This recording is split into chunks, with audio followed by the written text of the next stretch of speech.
आप सभी को जय मसीह की प्रियो। आप सभी का स्वागत है हमारे चैनल टेल गॉड जीसस पर। क्या आप जानते हैं कि जीवन में कुछ बातें ऐसी होती हैं जो केवल आपके और परमेश्वर के बीच रहनी चाहिए।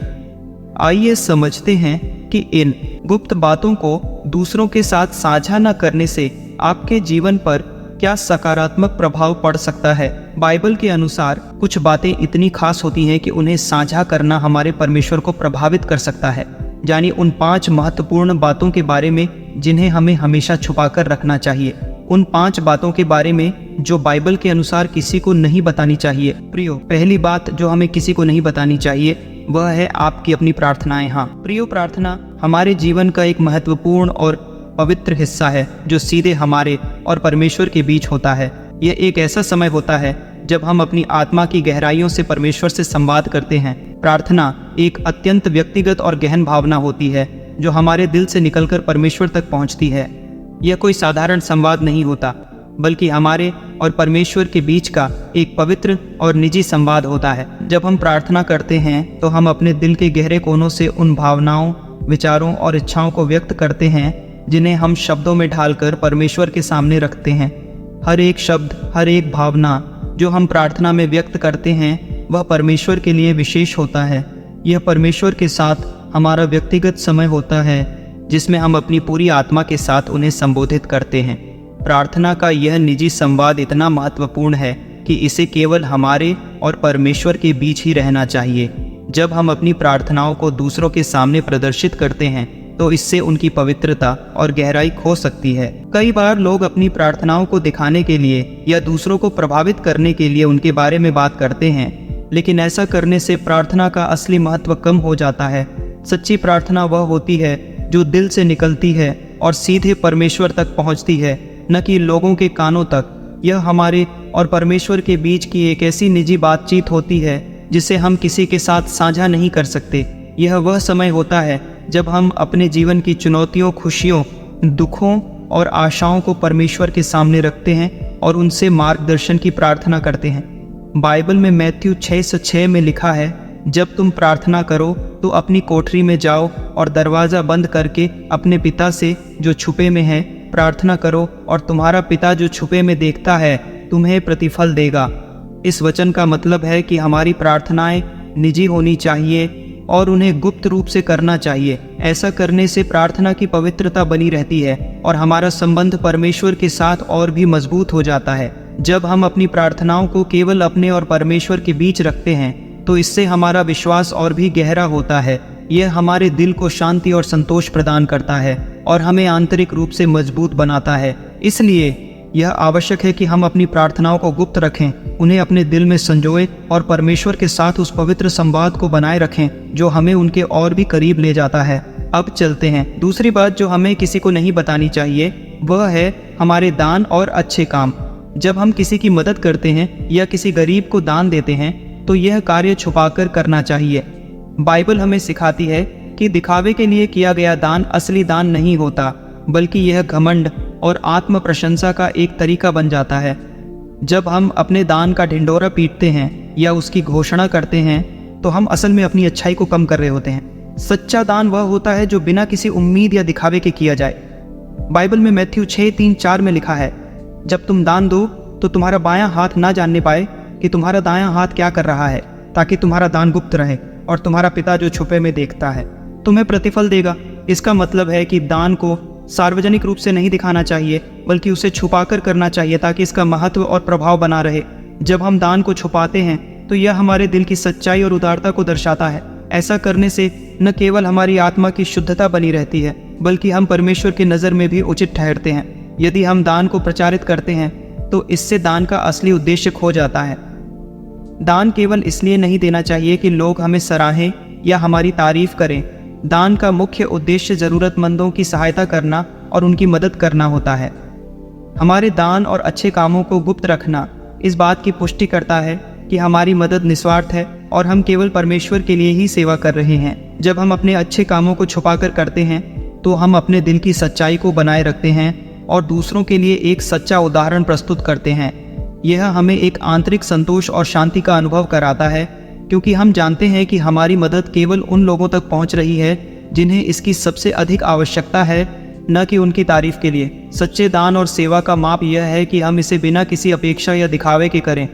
जब हम अपने दान और सेवा को छुपाकर रखते हैं तो हम इस बात का प्रमाण देते हैं कि हमारी प्रेरणा शुद्ध है और हम केवल परमेश्वर की सेवा करने के लिए प्रयासरत हैं। इस तरह दान और अच्छे कामों का वास्तविक मूल्य और प्रभाव बना रहता है और हम परमेश्वर के दृष्टिकोण से सही मायने में आशीर्वादित होते हैं। अब हम तीसरी बात की ओर बढ़ते हैं जो हमें किसी को नहीं बतानी चाहिए, हमारे व्यक्तिगत संघर्ष और कमजोरियां। प्रियो, हमारे जीवन में कई संघर्ष और कमजोरियां होती हैं जिनका सामना हम अक्सर अकेले करते हैं। ये संघर्ष मानसिक, भावनात्मक या आत्मिक हो सकते हैं और इनका हमारे जीवन पर गहरा प्रभाव पड़ता है। बाइबल हमें सिखाती है कि हमारे इन संघर्षों और कमजोरियों को परमेश्वर के समक्ष रखना चाहिए और उनसे मार्गदर्शन प्राप्त करना चाहिए, बजाय इसके कि हम इन्हें हर किसी से साझा करें। जब हम अपने संघर्षों और कमजोरियों को सार्वजनिक रूप से साझा करते हैं तो हमें कई बार नकारात्मक प्रतिक्रियाओं का सामना करना पड़ सकता है। लोग हमारी समस्याओं का मजाक बना सकते हैं या हमारी कमजोरियों का फ़ायदा उठाने की कोशिश कर सकते हैं। इससे हमारे आत्मविश्वास को चोट पहुंच सकती है और मानसिक स्वास्थ्य पर भी नकारात्मक असर पड़ सकता है। इसके विपरीत जब हम अपने व्यक्तिगत संघर्षों और कमजोरियों को परमेश्वर के सामने रखते हैं तो हम आंतरिक शक्ति और मार्गदर्शन प्राप्त कर सकते हैं। बाइबल में कहा गया है, मेरा अनुग्रह तुम्हारे लिए काफ़ी है क्योंकि मेरी ताकत कमजोरी में पूर्ण होती है। 2 कुरिन्थियों 12:9। इसका मतलब है कि परमेश्वर हमें तब मजबूत बनाता है जब हम अपनी कमजोरियों को स्वीकार करते हैं और उनसे मदद मांगते हैं। हमारे संघर्ष और कमजोरियां केवल हमारी व्यक्तिगत यात्रा का हिस्सा नहीं हैं, वे हमें आत्म साक्षात्कार और आत्मसमर्पण की ओर भी ले जाती हैं। जब हम अपने संघर्षों को परमेश्वर के साथ साझा करते हैं तो हम अपने आप को उन भारों से मुक्त करते हैं जो हमारी आत्मा पर दबाव डालते हैं। इससे हमें मानसिक और भावनात्मक शांति प्राप्त होती है और हम अपने जीवन की चुनौतियों का सामना करने के लिए और अधिक तैयार महसूस करते हैं। इसके अलावा अपनी कमजोरियों को दूसरों से छुपाकर हम अपने आत्मसम्मान और आत्मविश्वास को भी बनाए रख सकते हैं। अपनी व्यक्तिगत समस्याओं को दूसरों के साथ साझा करने से हमें कई बार अवांछित सलाह या आलोचना का सामना करना पड़ता है जो हमारी भावनात्मक स्थिति को और बिगाड़ सकती है। इसके बजाय जब हम अपने संघर्षों को व्यक्तिगत रूप से परमेश्वर के पास ले जाते हैं तो हमें एक सुरक्षित स्थान मिलता है जहां हम अपनी भावनाओं को बिना किसी डर के व्यक्त कर सकते हैं। इस प्रकार अपने व्यक्तिगत संघर्षों और कमजोरियों को छुपाकर रखना हमारे आध्यात्मिक और मानसिक स्वास्थ्य के लिए लाभकारी हो सकता है। यह हमें परमेश्वर के करीब लाता है और हमें अपने जीवन की समस्याओं को संभालने के लिए अधिक आत्मविश्वास और आंतरिक शक्ति प्रदान करता है। इसलिए जब आप अपने व्यक्तिगत संघर्षों और कमजोरियों का सामना करें तो उन्हें परमेश्वर के सामने रखें और उनके मार्गदर्शन और सहायता प्राप्त करने की कोशिश करें। अब चौथी बात पर ध्यान दें। चौथी बात जो हमें किसी को नहीं बतानी चाहिए वह है हमारे सपने और लक्ष्य। जीवन में हम जो करना चाहते हैं, हमारे लक्ष्य और इच्छाएं, ये सभी बातें हमारे दिल में ही रहनी चाहिए जब तक हम उन्हें पूरा नहीं कर लेते। अपने सपनों और लक्ष्यों को अपने तक ही सीमित रखना इसीलिए महत्वपूर्ण है क्योंकि इससे हमें प्रेरणा मिलती रहती है। जब हम अपने लक्ष्यों को दूसरों के साथ साझा करते हैं तो अक्सर अनजाने में हम अपने ऊपर अतिरिक्त दबाव डाल लेते हैं। अपने लक्ष्यों को सबको बताकर हम न केवल खुद को मानसिक दबाव में डालते हैं बल्कि दूसरों की नकारात्मक ऊर्जा का भी सामना करते हैं।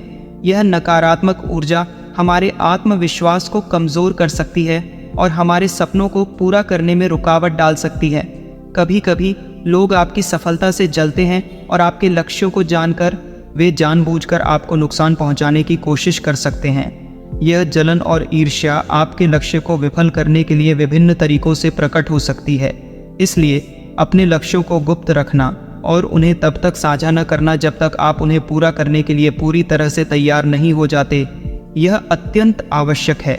यह गोपनीयता आपको अपने लक्ष्यों पर ध्यान केंद्रित करने में मदद करेगी और बाहरी हस्तक्षेप से बचाएगी।